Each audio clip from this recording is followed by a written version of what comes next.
അത്യുഗ്രൻ മലയാള സിനിമകൾ അടിച്ചുകയറി വന്ന വർഷമാണ് 2023. സംസ്ഥാന പുരസ്കാര പ്രഖ്യാപനത്തിന് മണിക്കൂറുകൾ മാത്രം ബാക്കി നിൽക്കെ ആകാംക്ഷയുടെ മുൾമുനയിലാണ് സിനിമാ ലോകം. കാതലോ ഉള്ളൊഴുക്കോ 2018, മമ്മൂട്ടിയോ പൃഥ്വിരാജോ, ഉർവശിയോ പാർവതിയോ, കപ്പാരടിക്കുമെന്ന് കാത്തിരുന്നു കാണാം. നാളത്തെ പുരസ്കാര പ്രഖ്യാപനത്തിൽ മലയാളികളുടെ പ്രതീക്ഷ എന്താണ്? വിശകലനങ്ങളുമായി എന്റർടൈൻമെന്റ് ഡെസ്കിൽ നിന്ന് അന്ന കീർത്തി ചേരുന്നു.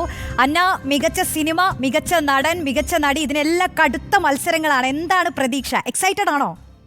അതെ, വളരെയധികം എക്സൈറ്റഡ് ആണ് രോഷിനി. കാരണം നമുക്കറിയാം, കഴിഞ്ഞ 2023 അവസാനവും 2024 ഇതുവരെയുള്ള മാസങ്ങളിൽ നോക്കുകയാണെങ്കിൽ ഇന്ത്യയിലെ ഏറ്റവും മികച്ച സിനിമകൾ, ഏറ്റവും മികച്ച പ്രകടനങ്ങൾ, ഏറ്റവും പുതുമയുള്ള പ്രമേയങ്ങളൊക്കെ ആയിട്ട് വന്ന ഒരു ഇൻഡസ്ട്രി ആയിരുന്നു മലയാളം. അതുകൊണ്ട് തന്നെ 2023 സെൻസറിങ് കഴിഞ്ഞ 160ഓളം ചിത്രങ്ങൾ ഇവിടെ സബ്മിറ്റ് ചെയ്തിരിക്കുകയാണ് സംസ്ഥാന ചലച്ചിത്ര പുരസ്കാരത്തിന് വേണ്ടി. ഇതിനകത്ത് നമ്മളുടെ നേരത്തെ നമ്മൾ തന്നെ പ്രദർശിപ്പിച്ച റിപ്പോർട്ടിൽ പറഞ്ഞതുപോലെ ഇതിൽ 84ഓളം നവാഗത സംവിധായകരുടെ ചിത്രങ്ങളുണ്ട്. ഇതിൽ നിന്നും ഏറ്റവും 40-ൽ നിന്നും 50-ൽ നിന്നും ഇതിനിടയിൽ വരുന്ന ചിത്രങ്ങളാണ് ഇപ്പോൾ അവസാന റൗണ്ട് മത്സരത്തിന് എത്തിയിട്ടുള്ളതെന്ന് നമുക്കറിയാം.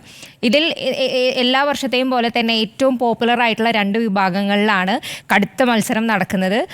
ഒന്ന് മികച്ച നടൻ, പിന്നെ മികച്ച നടി. ഇപ്പോൾ ഇതിൽ മികച്ച നടൻ്റെയിലെ നമ്മൾ നോക്കുകയാണെങ്കിൽ മമ്മൂട്ടിയും പൃഥ്വിരാജും ആണ് ഇഞ്ചോടിഞ്ച് മത്സരത്തിനെന്നാണ് നമ്മുടെ ഇതുവരെയുള്ള റിപ്പോർട്ടുകൾ. അതിൽ മമ്മൂട്ടിയുടെ പ്രകടനം കാതൽ, കണ്ണൂർ സ്ക്വാഡ് എന്നീ സിനിമകളിൽ നിന്നാണ്. ഈ ഒരു വർഷം കൂടി മമ്മൂട്ടിക്ക് അവാർഡ് നേടിയാൽ, കഴിഞ്ഞ വർഷം നൻപകൽ നേരത്ത് മയക്കം എന്നുള്ളൊരു ചിത്രത്തിലൂടെ മമ്മൂട്ടി അവാർഡ് സ്വന്തമാക്കിയിരുന്നു. അത് മമ്മൂട്ടിയുടെ 6ാമത്തെ മികച്ച നടനുള്ള സംസ്ഥാന ചലച്ചിത്ര പുരസ്കാരമായിരുന്നു. ഇപ്പോൾ നമ്മൾ നിലവിലെ അവാർഡുകളുടെ ഒരു പരിശോധിക്കുകയാണെങ്കിൽ മമ്മൂട്ടിയും മോഹൻലാലും തമ്മിൽ 6 പുരസ്കാരങ്ങളുമായിട്ട് 2 പേരും 1ാം സ്ഥാനത്താണ്. മമ്മൂട്ടി ഈ വർഷം അവാർഡ് നേടിക്കഴിഞ്ഞാൽ കേരളത്തിൽ ഏറ്റവും കൂടുതൽ തവണ മികച്ച നടനുള്ള സംസ്ഥാന ചലച്ചിത്ര പുരസ്കാരം സ്വന്തമാക്കിയിരിക്കുന്ന നടൻ എന്നൊരു റെക്കോർഡ്, ആ ഒരു പദവിയിൽ മമ്മൂട്ടിക്ക് ഒറ്റയ്ക്ക് ഇരിക്കാൻ സാധിക്കും. അപ്പോൾ മമ്മൂട്ടി ഫാൻസ് അതിനു വേണ്ടി കൂടെ കാത്തിരിക്കുന്നുണ്ട്.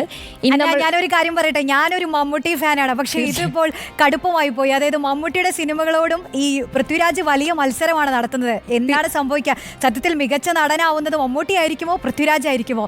ഞാനതാണ് ഉറ്റുനോക്കുന്നത്.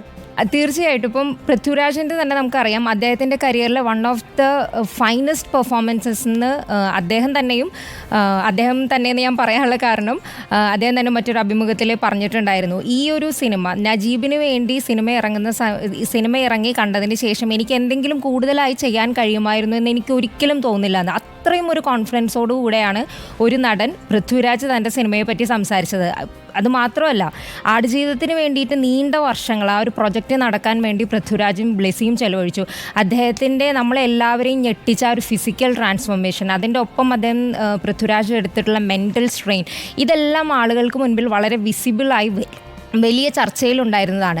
അതൊരു പക്ഷേ ഇതിൻ്റെ അവാർഡ് നിർണയത്തിലൊരു വിഷയമായേക്കാം. കാരണം മമ്മൂട്ടിയുടെ 2 പ്രകടനങ്ങളും അദ്ദേഹത്തിൽ നിന്നുള്ള നടൻ നിന്നും നമ്മൾ ഒരുപാട് കൈയടിക്കുന്നതാണെങ്കിലും ചില നടന്മാർക്ക് സാധിക്കുന്ന കേക്ക് വാക്ക് എന്നൊക്കെ പറയുന്ന രീതിയിലുള്ള പ്രകടനങ്ങളായിരുന്നു എന്ന് പറയും. പക്ഷേ പൃഥ്വിരാജിനെ സംബന്ധിച്ചിടത്തോളം നമുക്ക് വിസിബിളി കാണാൻ കഴിയും അദ്ദേഹം ഈ ഒരു നജീബായി മാറാൻ എന്തൊക്കെ ചെയ്തിട്ടുണ്ടെന്ന്. അപ്പം അങ്ങനെ ഒരു സാധ്യത അവിടെ കിടക്കുന്നുണ്ട്. ഒരു ചെറിയ തൂക്കം ഒരു പക്ഷേ പൃഥ്വിരാജിന് ലഭിച്ചേക്കാം. പക്ഷേ ഇതെല്ലാം ചില വിശകലനങ്ങളാണ്. എല്ലാ തവണയും അവാർഡ് നിർണയം നടത്തി കഴിയുമ്പോൾ, പുരസ്കാരം പ്രഖ്യാപിക്കുന്ന സമയത്ത് എല്ലാ സാധ്യതാ പട്ടികകളെയും മറിച്ചിട്ടുകൊണ്ടുള്ള പല പ്രകടനങ്ങളും വരാറുണ്ട്, പല പുരസ്കാരങ്ങളും സംഭവിച്ചിട്ടുമുണ്ട്. ഇനി നമ്മൾ നടിമാരിലേക്ക് വന്നു കഴിഞ്ഞാൽ, നമ്മൾ നേരത്തെ പറഞ്ഞതുപോലെ തന്നെ ഉള്ളൊഴുക്കിൽ ഉർവശിയും പാർവതിയും, അവരുടെ 2 പേരെ ലീലാമ്മയും അഞ്ജുവുമാണ് ഇവിടെ മുൻപന്തിയിൽ മത്സരത്തിന് നിൽക്കുന്നത്. അനശ്വരയും കല്യാണി പ്രിയദർശനും ഇഞ്ചോടിഞ്ച് മത്സരത്തിനുണ്ടെങ്കിൽ തന്നെയും ഒരുപക്ഷെ സാധ്യത ഉർവശിക്കും പാർവതിക്കുമാണ് മിക്കവരും കൽപ്പിച്ചുകൊണ്ടിരിക്കുന്നത്. ശരി, എന്തായാലും നോക്കാം അന്ന. നമുക്ക് എന്റർടൈൻമെന്റ് ഡെസ്കിൽ നിന്ന് അന്ന കീർത്തിയാണ് വിവരങ്ങൾ നൽകിയത്. നാളത്തെ പുരസ്കാര പ്രഖ്യാപനത്തിൽ എന്തൊക്കെ സംഭവിക്കുമെന്ന് നമുക്ക് കാത്തിരുന്നു കാണാം. മണിക്കൂറുകൾ ബാക്കി നിൽക്കുകയാണ്.